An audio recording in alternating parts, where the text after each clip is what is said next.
Pour moi, le mentorat, il est au carrefour d'énormément d'enjeux qui traversent la société. Évidemment, celui de l'insertion, de l'émancipation, de l'épanouissement des jeunes. On a besoin que les jeunes puissent être accompagnés, qu'ils puissent être conseillers, qu'on puisse les aider à élargir le champ de leurs possibles, à prendre confiance en eux, à développer un réseau. Le mentorat, c'est aussi ce qui répond aux fractures qui traversent la société.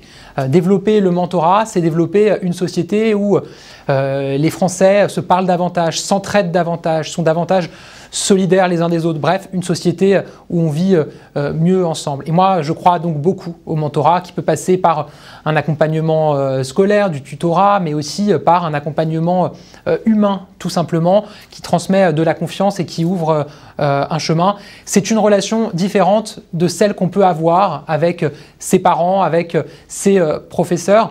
C'est aussi un gain et un plus formidable à la fois pour les jeunes qui sont mentorés et pour les mentors eux-mêmes. Pour le jeune mentoré, c'est, je l'ai dit, l'élargissement du champ des possibles, c'est des idées, c'est de la confiance, c'est du réseau.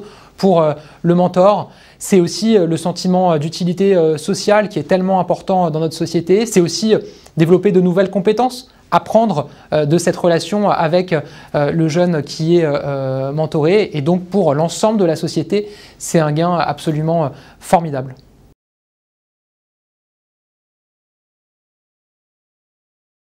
Parce que je crois profondément au mentorat, j'ai décidé de réunir il y a quelques mois les associations qui sont porteuses de cette dynamique dans nos territoires et elles ont décidé de se constituer ensuite en collectif mentorat. Au total, ces associations, elles accompagnent chaque année 22 000 jeunes. C'est un engagement quotidien qui est tellement nécessaire et tellement essentiel pour ces milliers de jeunes qui voient leur destin changer grâce à l'action des bénévoles, des associations qui agissent partout sur le territoire. Et la logique de ce collectif, c'est finalement de mettre en synergie ces associations, de s'échanger des conseils, de regarder ensemble comment être plus efficace et comment permettre à davantage de jeunes de bénéficier du mentorat. C'est travailler main dans la main, puisque quand on agit en silo, on est moins efficace que quand on travaille ensemble. Et donc moi, je veux saluer cette initiative et j'espère vraiment et je crois vraiment qu'elle saura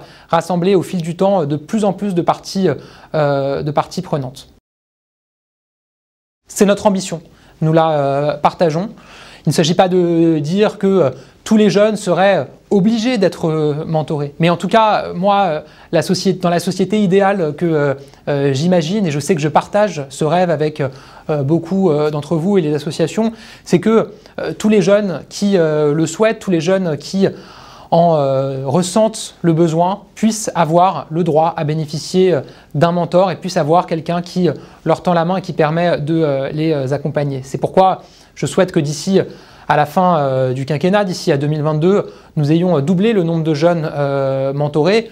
Pour ça, nous allons travailler ensemble à travers ce collectif. Il faut identifier les leviers qui permettent de développer davantage le mentorat. Il y en a dans les associations, il y en a aussi dans les services de l'État et c'est pourquoi je suis particulièrement impliqué sur ce sujet puisque évidemment, à travers le ministère de l'Éducation nationale et de la jeunesse, avec Jean-Michel Blanquer, nous allons porter cette politique avec les associations. Un certain nombre de thématiques ont été identifiées et le collectif travaille sur ces différents sujets pour que dans les prochains mois, nous puissions avancer au service des jeunes, au service des familles et puis surtout encore au service de l'ensemble de la société.